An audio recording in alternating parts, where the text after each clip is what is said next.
उत्तराखंड लंबे समय से भारतीय जनता पार्टी का एक मजबूत गढ़ माना जाता रहा है। केंद्र और राज्य दोनों स्तरों पर सत्ता में रहने के बावजूद हाल के वर्षों में पार्टी की रणनीति कई मौकों पर अपेक्षित परिणाम देने में फेल साबित हुई है।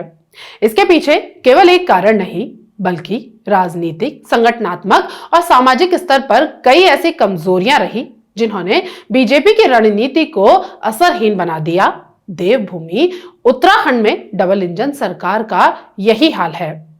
दरअसल कुछ गंभीर कारण हैं जो विधानसभा चुनाव से करीब एक साल पहले ही बीजेपी और मुख्यमंत्री पुष्कर सिंह धामी की चिंता बढ़ा रहे हैं। उत्तराखंड में युवाओं का सड़कों पर उतरकर विरोध करना एक चिंताजनक चलन बन ही चुका है। पहले 2025 में पेपर लीक को लेकर और अब अंकिता भंडारी हत्याकांड में एक वीआईपी की कथित भूमिका को लेकर ये स्वतः उठने वाले विरोध प्रदर्शन सत्तारूढ़ दल के नेताओं को परेशान कर रहे हैं। गौर करिए कि बीजेपी और कांग्रेस के वोट शेयर का अंतर 2017 में 13% अंक से घटकर 2022 के विधानसभा चुनाव में 6% अंक तक रह गया था।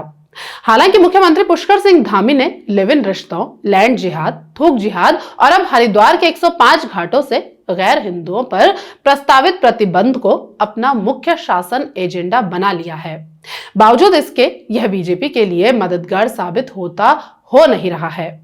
इसकी तस्दीक लगातार विरोध प्रदर्शन से लगाना मुश्किल नहीं, खासकर तब जब केवल विपक्ष नहीं बल्कि प्रदेश की आम जनता भी सड़कों पर है, सीधे सरकार के खिलाफ। बीजेपी ने 2022 से लगातार Char Dham Yatra, all weather road, Rudraprayag Karnaprayag rail link, Rishikesh Karnaprayag rail जैसी परियोजनाओं और यूनिफॉर्म सिविल कोड को प्रमुखता दी, लेकिन इन उपलब्धियों का ग्राउंड लेवल पर असर कम दिख रहा है। बीजेपी की रणनीति बड़े राष्ट्रीय मुद्दों और केंद्र सरकार की उपलब्धियों पर अधिक केंद्रित रही, जबकि उत्तराखंड के स्थानीय मुद्दे जैसे पलायन, बेरोजगारी, स्वास्थ्य सेवाओं की कमी, पहाड़ी क्षेत्रों में सड़क और शिक्षा की समस्या पर अपेक्षित ध्यान नहीं दिया गया। मतदाताओं को जब यह महसूस हुआ कि उनकी रोजमर्रा की समस्याएं राजनीतिक प्राथमिकता नहीं है, तो असंतोष बढ़ना स्वाभाविक था। पहाड़ी इलाकों में भूस्खलन, बाढ़ जैसी आपदाओं में लचर रवैये से लोगों का विश्वास टूटा है। युवा रोजगार की बात सुनकर थक चुके हैं। महंगाई और स्थानीय स्तर पर ठेकेदारी, भ्रष्टाचार के आरोपों ने विकास के नैरेटिव को कमजोर किया। इसका परिणाम हुआ कि लोग उपलब्धियों की बजाय रोजमर्रा की समस्याओं पर ज्यादा फोकस करने लगे हैं। बीजेपी की ताकत उसका मजबूत संगठन और कार्यकर्ता आधारित राजनीति रही है, लेकिन उत्तराखंड के कई हिस्सों में संगठन और सरकार के बीच तालमेल की कमी दिखी। कार्यकर्ताओं की शिकायतें रही कि उनकी अनदेखी हो रही है और निर्णय ऊपर से थोपे जा रहे हैं। इससे न केवल कार्यकर्ताओं का मनोबल गिरा, बल्कि चुनावी रणनीति भी कमजोर पड़ी। कई बार बाहरी चेहरों को महत्व देने की धारणा बनी, जिससे स्थानीय कार्यकर्ता नाराज हुए। 2024 के बाद के उपचुनाव, बद्रीनाथ मंगलौर में कांग्रेस की जीत और केदारनाथ में कांग्रेस का बड़ा वोट इसका सबूत है। केंद्रीय नेतृत्व पर अत्यधिक निर्भरता और एक ही मॉडल सभी राज्यों के लिए वाली सोच उत्तराखंड जैसे भौगोलिक और सामाजिक रूप से अलग राज्य में कारगर साबित नहीं हुई। एक और वजह जिससे भाजपा मुश्किल में घिरी है और वो है विपक्ष को कमजोर आंकना। इसी कारण कांग्रेस ने 2025 पंचायत और स्थानीय निकाय चुनाव में अच्छा प्रदर्शन किया। निर्दलियों और छोटे दलों का भी असर बढ़ा। कांग्रेस सहित अन्य छोटे दलों ने बेरोजगारी, शिक्षा, स्वास्थ्य, महिलाओं की सुरक्षा और स्थानीय भ्रष्टाचार जैसे मुद्दों को उठाकर बीजेपी को घेरना शुरू किया। उसी का नतीजा है कि यूकेडी जैसे छोटे दल भी अब कुछ सीटों पर स्पॉइलर बन रहे हैं। जिस तरह से विपक्षी दल हर मुद्दे पर सरकार को घेरने में सफल हो रहे हैं, जिसकी वजह से बीजेपी की हिंदुत्व और राष्ट्रीय मुद्दों वाली रणनीति अब उतनी कारगर नहीं दिख रही, क्योंकि वोटर स्थानीय मुद्दों पर अब ज्यादा संवेदनशील हैं। वोटर्स की यह संवेदनशीलता भी बीजेपी के सामने चुनौती पेश कर रही है। हालांकि मैदानी इलाकों में भाजपा अब भी मजबूत दिखाई देती है, लेकिन पहाड़ में असंतोष बहुत बढ़ रहा है। एक और बड़ा कारण बीजेपी की परेशानियों में इजाफा कर रहा है, और वो है उनके कई नेताओं के मुंह से निकले विवादित बयान। समय समय पर बीजेपी के नेता कुछ ना कुछ ऐसा बयान दे डालते हैं जो उनकी ही पार्टी के गले की फांस बन जाता है। प्रेमचंद अग्रवाल के बयान ने इस पूरे प्रदेश में क्या सियासी तूफान खड़ा किया था वो सभी ने देखा। उनके बयान से भाजपा का पहाड़ विरोधी होने का नैरेटिव भी लोगों के पास गया। रही सही कसर उनके प्रदेश अध्यक्ष महेंद्र भट्ट करते रहते हैं, जो समय समय पर ऐसे बयान दे डालते हैं जिससे न केवल वो खुद बल्कि उनकी पार्टी भी घिर जाती है। भाजपा नेताओं का एक बात पर कायम न रह पाना भी उनकी खूब फजीहत करवा रहा है।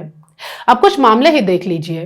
प्रेमचंद अग्रवाल के बयान के समय भी पार्टी उनके बचाव में काफी वक्त तक साथ खड़ी दिखाई दी और बाद में उनका इस्तीफा ले लिया गया। छात्रों के पेपर लीक की सीबीआई जांच के दौरान भी भाजपा नेता आंदोलनकारी छात्रों और युवाओं को नक्सलवादी और ना जाने क्या क्या कहते रहे और बाद में जब उनकी मांगों के आगे झुककर सरकार को सीबीआई जांच की मंजूरी देनी पड़ी तो फिर वही नेता इसको लेकर मुख्यमंत्री को धन्यवाद देते दिखाई दिए, मानो कहे हुए शब्दों की खुद उनको ही समझ ना हो। ऐसा ही अंकिता भंडारी केस में हुआ। पहले भाजपा इसको विपक्ष की साजिश बता रही और अब जब सीबीआई जांच की मंजूरी मिल गई तो इसको मास्टर स्ट्रोक बताकर माइलेज लेने की होड़ में जुट गई।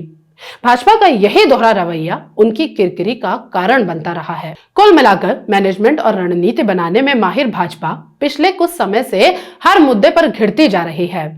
संगठन से लेकर सरकार तक कोई भी रणनीति फिलहाल के वक्त में कुछ खास काम करती दिखाई दी नहीं है। देहरादून में हुए एक हमले में त्रिपुरा के छात्र एंजल चकमा की हत्या ने देवताओं की भूमि में बीजेपी के शासन को लेकर और सवाल खड़े कर दिए हैं, जिसको लेकर उत्तराखंड के साथ साथ ही देश के अन्य राज्यों में भी भाजपा को भारी विरोध का सामना करना पड़ा, जो भाजपा के लिए अन्य राज्यों में आगे भी विरोध का कारण बन सकता है। हो सकता है इन कुछ मामलों से पुष्कर सिंह धामी ज्यादा परेशान ना हो, क्योंकि वो भी जानते हैं कि 2022 के विधानसभा चुनाव में जनादेश उनके लिए नहीं था, बल्कि प्रधानमंत्री नरेंद्र मोदी के नाम पर मिला जनमत था। उनको तो चुनाव से सिर्फ 6 महीने पहले ही मुख्यमंत्री बनाया गया था। मौजूदा मुख्यमंत्री होने के बाद भी धाकड़ धामी अपना खुद का चुनाव हार गए, लेकिन हार के ताज पर दिल्ली बैठे आलाकमान ने प्रदेश की बागडोर फिर से उन्हीं के हाथ में सौंप दी।